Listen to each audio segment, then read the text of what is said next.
তো আমার সামনে যে লিভো মোটরসাইকেলটা দেখতে পাচ্ছেন, এটা হচ্ছে স্টার্ট হচ্ছে না। মূলত কার্বোরেটরের সমস্যা কিনা, যে তেল ঠিকঠাক ভাবে পাস হচ্ছে কিনা, অথবা কারেন্ট আসতেছে কিনা, এই জিনিসটা আমরা একটু চেক করবো। যে যেহেতু স্টার্ট নিতেছে না, প্রথমে আমরা একটু কারেন্টটা চেক করে দেখি যে কারেন্টটা আসতেছে কিনা। যেহেতু রানিং বাইক ছিল, চলতে চলতে হঠাৎ করে বন্ধ হয়ে গেছে, তো আমরা প্রথমে কারেন্টটা একটু চেক করে দেখি, তারপরে স্টেপ বাই স্টেপ সবকিছুই চেক করব। সমস্যাটা কোথায় সেটা আপনাদের সাথে শেয়ার করব। কারণ লিভো বাইকগুলি বাংলাদেশে এখন অ্যাভেলেবেল আছে সব জায়গাতেই, ঢাকা শহরে এবং সারা বাংলাদেশ ব্যাপী সব জায়গায় আছে। প্রত্যেকটা গ্যারেজে আপনার কাছে কিন্তু যেতে পারে এই সমস্যা নিয়ে। তখন কোথায় হচ্ছে যে আপনি সরাসরি চেক করবেন, সেটা একটু আপনাদেরকে দেখাবো। প্রথমে আমরা তেলটা চেক করে দেখবো ট্যাঙ্কে তেল আছে কিনা। অনেক সময় এরকমটা হয়, পাই আমরা অনেক বাইকই পেয়েছি যে আগে তেল থাকে না, যার ফলে স্টার্ট হয় না। এই ধরনেরও অনেক বাইকে পেয়েছি। তো প্রথমে দেখি আগে তেল আছে কিনা। দেখেন ট্যাঙ্কটা একদম ফাঁকাই দেখা যায়। হ্যাঁ, ফাঁকাই দেখা যায়। তো একটু ঝাঁকি দিয়ে দেখি যে তেলটা এখানে আসতেছে কিনা বা আসে কিনা। একটু ঝাঁকি দিয়ে দেখি যে তেল আসলে দেখা যায় কিনা। হ্যাঁ, এই যে দেখুন তেল আসতেছে, আছে তেল আছে ভিতরে। যতটুকু তেল আছে তাতে বাইক চলবে বা স্টার্ট হবে, তেল আছে। তো এখন আমরা নিচে থেকে দেখি যে কার্বোরেটরে তেলটা যায় কিনা, সেটা একটু দেখি। কার্বোরেটরের যে টপের নাট আছে, এই যে নিচের দিক থেকে এইটাকে একটু খুলে দেখি। অনেক সময় তেলে ময়লা টলা থাকলে তখন কিন্তু স্টার্ট হয় না। নিচের টপ থেকে টপে তেল আসতেছে কিনা সেটাও আমাদের দেখতে হবে। যখন এখান থেকে লুজ দেবো, নিচ দিক দিয়ে হচ্ছে যে তেলটা পড়বে আমাদের। হ্যাঁ, দেখি সেই তেলটা আসলে নামে কিনা, যায় কিনা। আমরা একটু লুজ দিয়ে দেখি টপের যে তেলটা। এই যে দেখুন, খেয়াল করুন পড়তেছে। হ্যাঁ, এই যে পড়তেছে, তেল আসতেছে।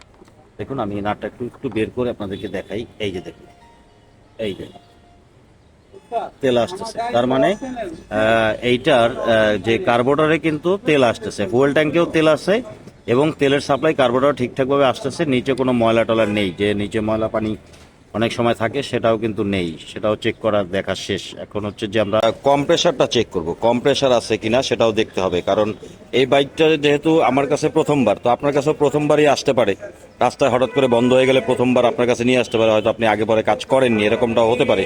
তো কম্প্রেসারটাও চেক করে দেখতে হবে। কম্প্রেসারটা দেখি কিকের যে প্রেসার, চাপ দিলে কিন্তু আমরা মেকানিক ভাইরা বুঝতে পারি যে কম্প্রেসারটা আছে কিনা। বুঝে দেখুন, চাপ দিলে কিকটা অনেকটা হার্ড লাগতেছে। হ্যাঁ, কিকটা হার্ড আছে, মানে নর্মালি নেমে যাওয়ার কথা।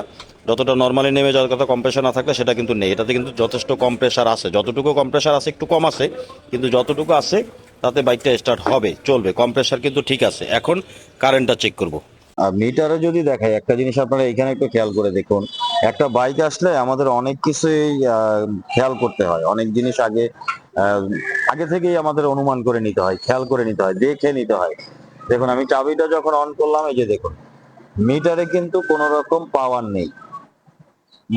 ভালোভাবে দেখে রাখবে, মিটারে কিন্তু কোনো পাওয়ার নেই। এখন ব্যাটারিতে যে চার্জ আছে কিনা, না ব্যাটারি খারাপ আছে, সেটাও আমরা দেখব। অনেক সময় যেটা হয় যে ব্যাটারি যদি শর্ট থাকে, সেই ক্ষেত্রে কিন্তু বাইকের যে কারেন্টের একটা সমস্যা দেখা দেয়, যে কারেন্ট সাপ্লাই প্রপার বা একুরেট কিন্তু আসে না। এখন প্লাগ ক্যাপটা খুলে সেটাই আগে চেক করি। তবে তার আগে ব্যাটারি ভোল্টেজটা একটু চেক করি, দেখি আছে কিনা। দেখুন এই যে ফায়ারিং দিয়ে দেখি, ফায়ারিং করে কিনা খেয়াল করুন। কোন রকম ফায়ারিং করতেছে না, তার মানে ব্যাটারিতে এক ফোঁটাও চার্জ কিন্তু নেই।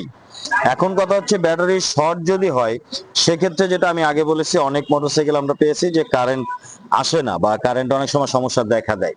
তো এখন আমরা একটু কিক দিয়ে দেখি কারেন্টটা আসে কিনা। প্লাগের যে তার সেটা খোলা আছে, সেটাকে আমি একটু এখানে বডিতে দিয়ে দিই। কারণ কারেন্ট আসলে দূরে থেকে কিন্তু যে ফায়ারিংটা করবে, সেটা কিন্তু দূরে থেকেই দেখা যায়। প্লাগ কাপ সেট করা শেষ, তারটা এই যে দেখেন। এবার হচ্ছে কিক দেওয়া হবে, একটু কিক দাও তো। এই যে দেখেন, এই যে কারেন্টের পরিমাণটা দেখেন। এই যে কারেন্ট কিন্তু আমাদের একুরেট আসতেছে, খেয়াল করবেন। আবারও আমি যদি তারটা একটু সেট করে আবারও আপনাদেরকে দেখাই, এই যে এইবার একটু কিক দেওয়া হোক, খেয়াল করবেন।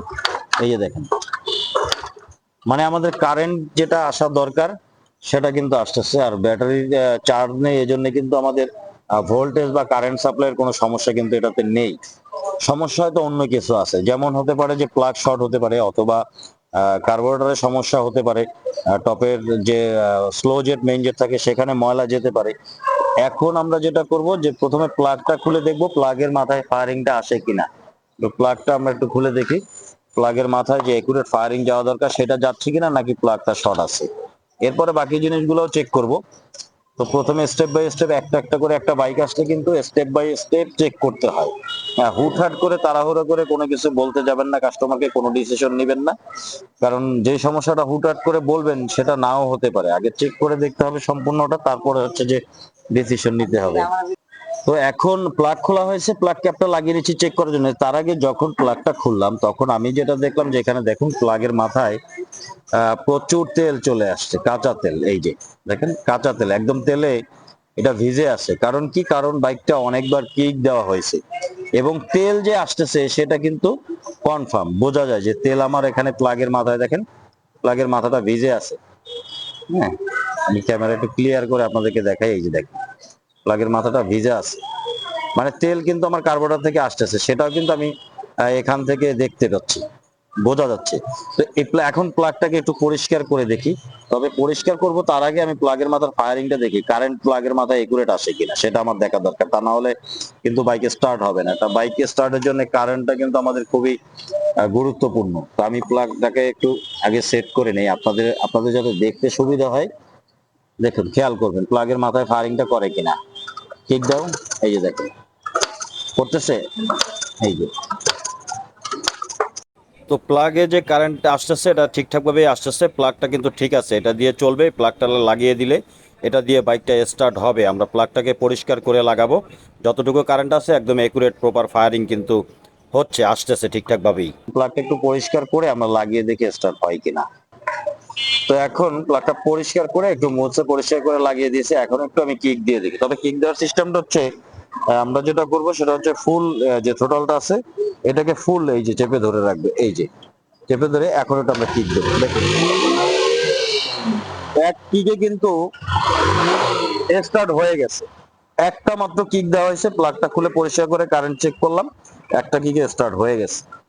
তো যদি এই ধরনের সমস্যা আপনাদের সাথে হয়, আপনাদের সাথে এটা হয়, অনেকের সাথেই হয়, যে একটা মোটরসাইকেল যখন চালায় তখন হঠাৎ করে স্টার্ট বন্ধ হয়ে যায় রাস্তায় রানিং এ, তখন বন্ধ হয়ে যায়। তো যদি কখনো এভাবে বন্ধ হয়ে যায়, আপনাদের প্লাগ খোলার দরকার নেই। আপনারা যেটা করবেন, যদি স্টার্ট নিতে না চায়, অনেক সময় একটা জিনিস দেখবেন যে স্টার্ট যদি বন্ধ হয়ে যায়, স্টার্ট নিতে না চায়, তখন এই কিকটা যে আছে, এই যে কিক, এই কিকের দেখবেন যখন এটা চাপ দিবেন, এইভাবে যখন চাপ দিবেন তখন দেখবেন যে কিকটা অনেকটা নরম হয়ে যাবে। যদি কখনো নরম হয় বাইকের হয়ে, তখন যেটা করবেন, এই যে এক্সেলারেটরটা আছে, যে পিকআপটা আছে, এইটাকে সম্পূর্ণ এইভাবে চেপে ধরে রাখবেন। আমি যেভাবে দেখালাম দেখুন, এইভাবে ধরে রেখে আপনারা 4-5টা বা 7টা বা 5-7টা যখন কিক দিবেন, তখন দেখবেন আস্তে আস্তে বাইকটা স্টার্ট হয়ে যাবে। কিন্তু এটাকে ছাড়া যাবে না, এটাকে এভাবে ধরে রাখবেন। এটা কিন্তু সেম সমস্যাটাই হয়েছিল, রানিং বাইক চলতে চলতে বন্ধ হয়ে গেছে। প্লাগটা খুলে চেক করে দেখলাম যে কারেন্ট ঠিকঠাক আসতেছে কিনা, প্লাগের মাথায় ফায়ারিং ঠিকঠাক ভাবে আসছে কিনা। যেহেতু সবকিছু ঠিক আসতেছিল, একটা কিক দেওয়াতে কিন্তু বাইকটা স্টার্ট হয়ে গেছে। এটাই ছিল আজকে আপনাদের সাথে শেয়ার করার। দেখা হবে নেক্সট কোনো ভিডিওতে। সে পর্যন্ত ভালো থাকবেন, সুস্থ থাকবেন। আল্লাহ হাফেজ।